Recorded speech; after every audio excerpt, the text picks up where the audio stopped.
The Yellow Wallpaper is a semi-autobiographical short story by Charlotte Perkins Gilman.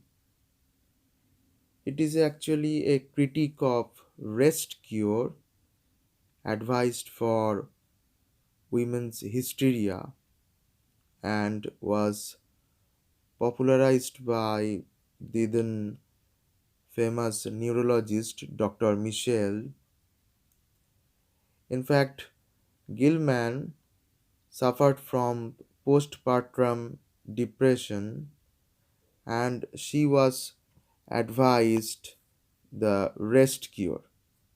She was instructed not to touch pen, paper, pencil, or brush, but she noticed that instead of improving, it started worsening her condition, and she decided to return to her intellectual work, and she noticed that it improved her health.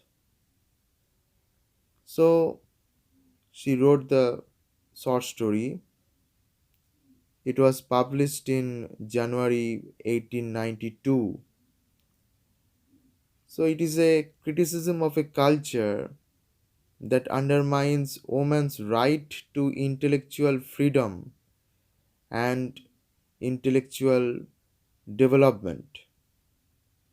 The purpose of this short story, as Gilman said, is not to drive people crazy, but to save people from being driven crazy.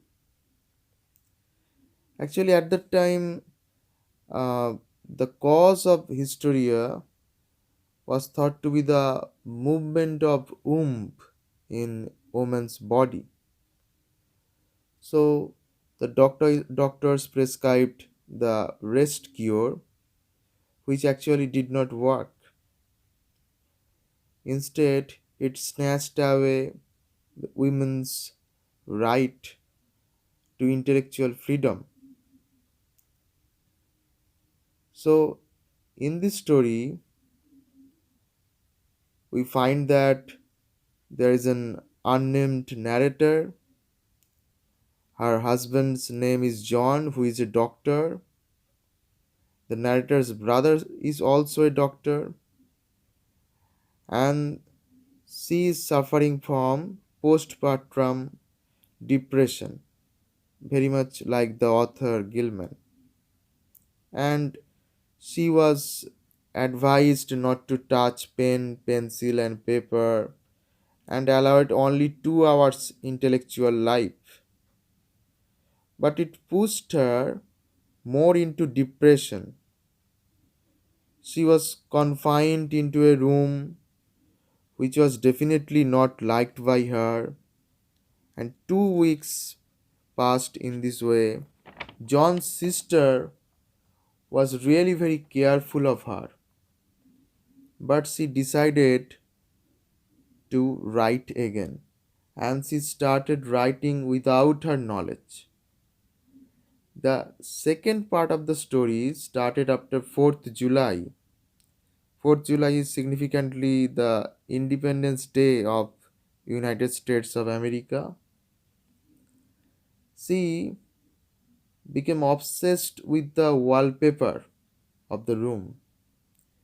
She first thought there was one woman caught there, and later thought there are many women. And she spent 3 months, like the author. On the last day, she locked herself and she started creeping along with other imaginary women. She pulled out a part of wallpaper so that she could not be put there. So the creeping has become a symbol of writing secretly. Now, her husband John is not a wife beater, but he appears here to be too caring, almost to the extent of snatching every liberty. So the story offers many dichotomies. Firstly, male versus female, and then protection versus suppression. Whether her husband is protecting her or actually suppressing her freedom or liberty, that is the question. Whether it is his affection or his dominance, his medical discourse that pushes him to dominate his wife. It also raises question about the role of family or even society, and also the power structure that allows men, when suffered from same kind of symptoms, camp cure. Men were advised camp cure to go outside, have outside activities, but on the other hand, women were advised rest cure. So it was a revolutionary work, and it was rejected by publishers at first. Even an anonymous reader asked the publisher to censor it. So one can see the amount of mental struggle that the author had gone through before writing that. So it was written before her second marriage to Houghton Gilman. She divorced her first husband, which was also very rare in 19th century. But Gilman suffered from cancer, and she ultimately decided to end her life by chloroform.